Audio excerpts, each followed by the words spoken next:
Olá, você receba um forte abraço.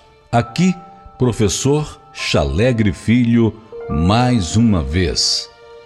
E hoje eu quero trazer um tema um tanto delicado. Quero falar sobre fanatismo, sobre ser um fanático, uma pessoa fanática.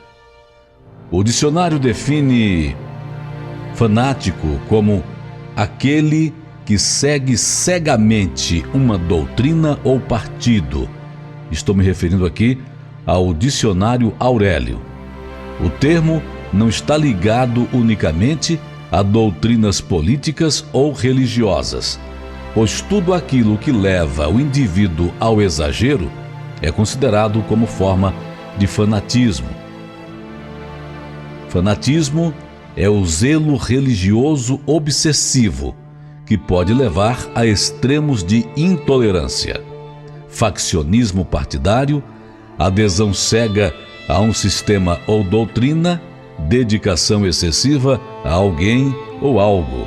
A gente chama isso também de paixão, não é? Quando a pessoa está apaixonada, ela se torna fanática, não é? O que sustenta o comportamento de um fanático? Será que haveria bases comuns entre as diferentes formas de manifestá-lo? Vamos entender um pouco. E para entender este assunto, eu pesquisei muitíssimo. Eu mergulhei no mundo dos psicólogos.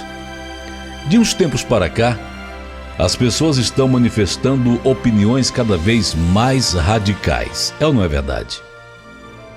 Elas falam sobre tudo: política, sexualidade, direitos humanos, religião, etc. Traduzindo, os casos de fanatismo vêm ganhando proeminência. E as redes sociais parecem facilitar a dispersão desse tipo de mensagem, que acaba encontrando eco entre outros usuários e se retroalimentando.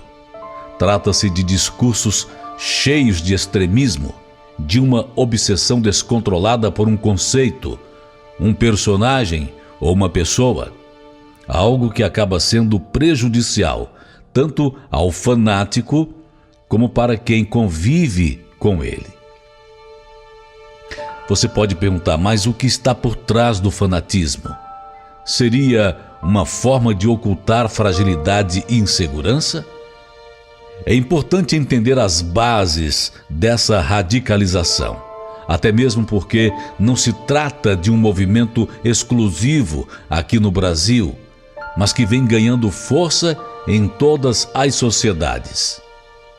Tão extremo que chega a ser delirante. Por mais distinta que possa ser a personalidade de um fanático por futebol, de um esquerdista ou de extrema direita, por exemplo, há algo que os une. Em todos os casos, existe uma adesão incondicional à causa pela qual advogam. Essa adesão não tem matizes, nem limites. A pessoa perde a perspectiva e está disposta a fazer o que for preciso para defender suas ideias, suas teorias. Com esse tipo de postura, é praticamente impossível manter um diálogo saudável. Diante da divergência de opinião, da confrontação, as reações mais normais costumam ser as seguintes: agressividade. Geralmente, a pessoa fanática, ela se torna agressiva no falar e no agir. A dificuldade de escuta. Geralmente, a pessoa fanática, ela não escuta, ela não para escutar o outro. Expressões de ódio e preconceito. Às vezes fala coisas com ódio, não é? Um discurso um tanto odioso e preconceituoso também.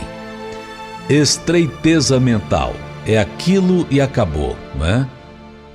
pensamento dicotômico, tendência em ver o diferente como inimigo. Se pensa diferente de mim, logo é meu inimigo. Se não age como eu, é meu inimigo. A psicologia social já analisava o comportamento fanático e das massas há pelo menos 2 séculos, olhando com preocupação para todas aquelas convicções que serviam para aprisionar ao invés de libertar. Para tentar entender como funciona o cérebro das pessoas fanáticas, várias disciplinas se dispuseram a investigar o tema. Alguns estudiosos indicam que um dos fatores que pode desencadear os comportamentos fanáticos é a dopamina, um neurotransmissor intimamente vinculado à forma como manifestamos as emoções e que se ativa quando o organismo obtém uma sensação de prazer.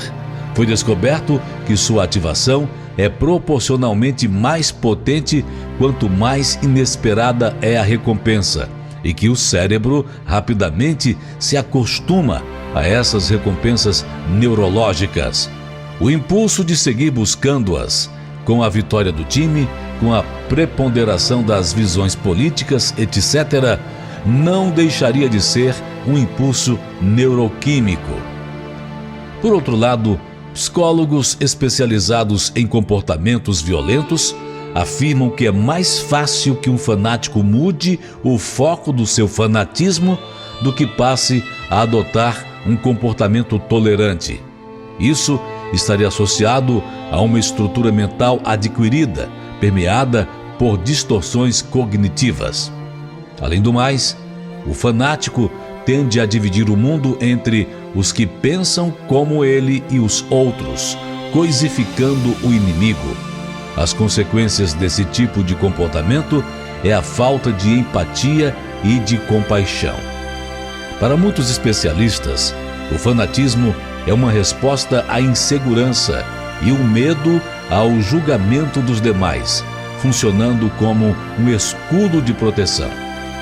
A pessoa se encerra em convicções absolutistas e inquestionáveis para não ter que lidar com a sua própria fragilidade.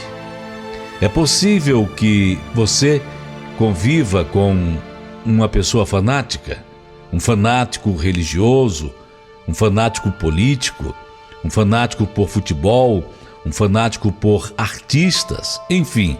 Isso é muito complicado. Por quê?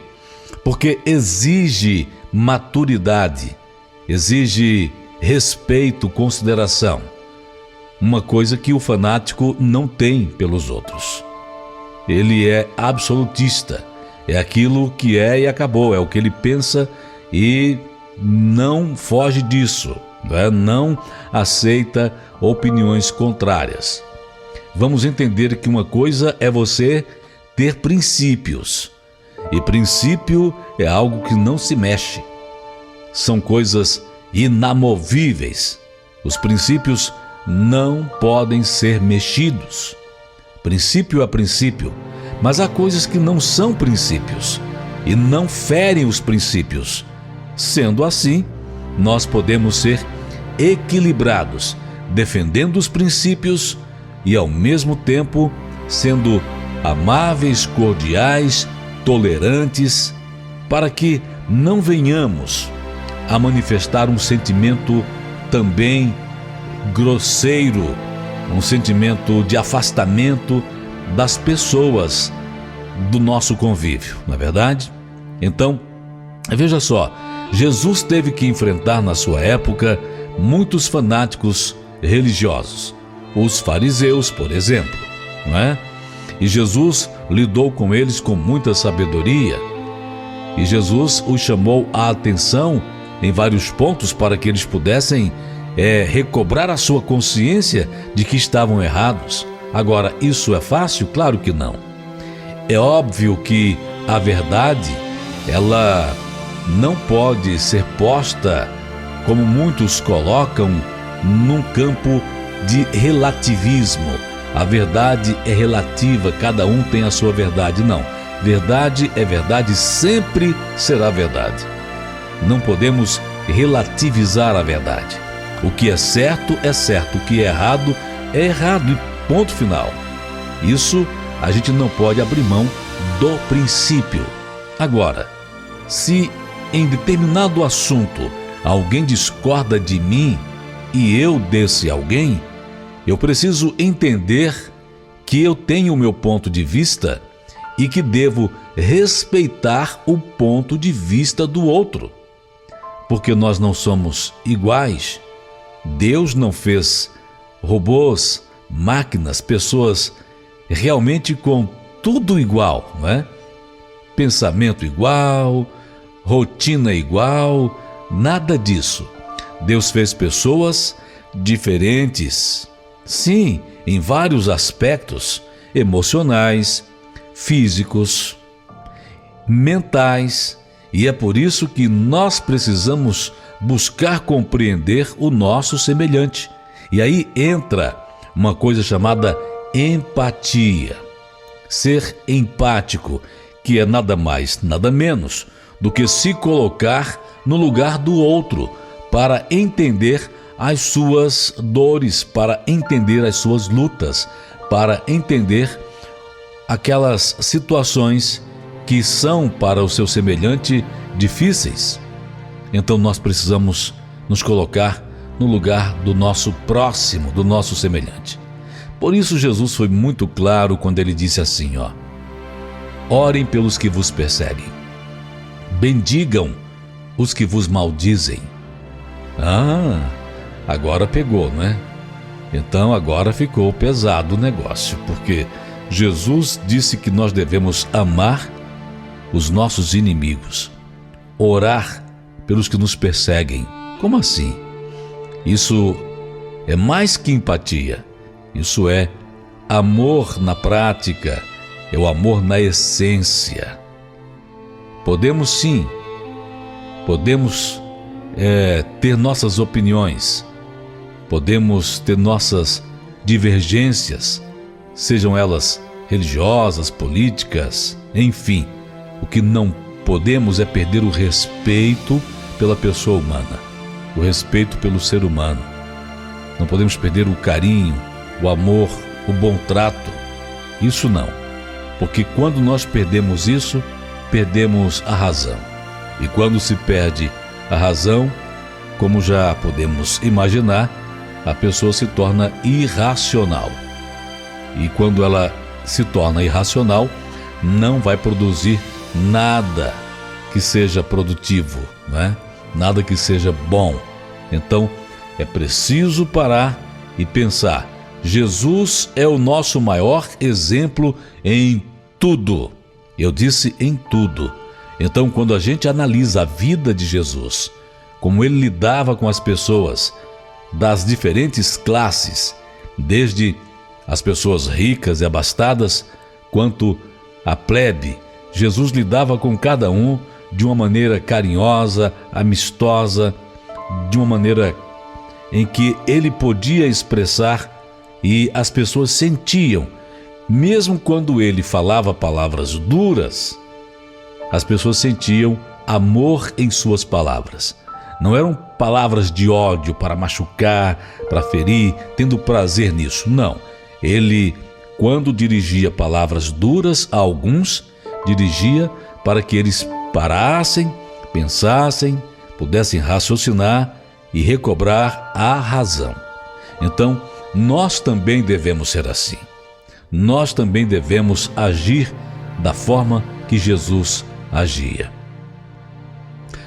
Lembro-me de uma canção do Padre Zezinho que diz assim: um dia uma criança me parou, olhou-me nos meus olhos a sorrir, caneta e papel na sua mão, tarefa escolar para cumprir, e perguntou-me em meio de um sorriso o que é preciso para ser feliz.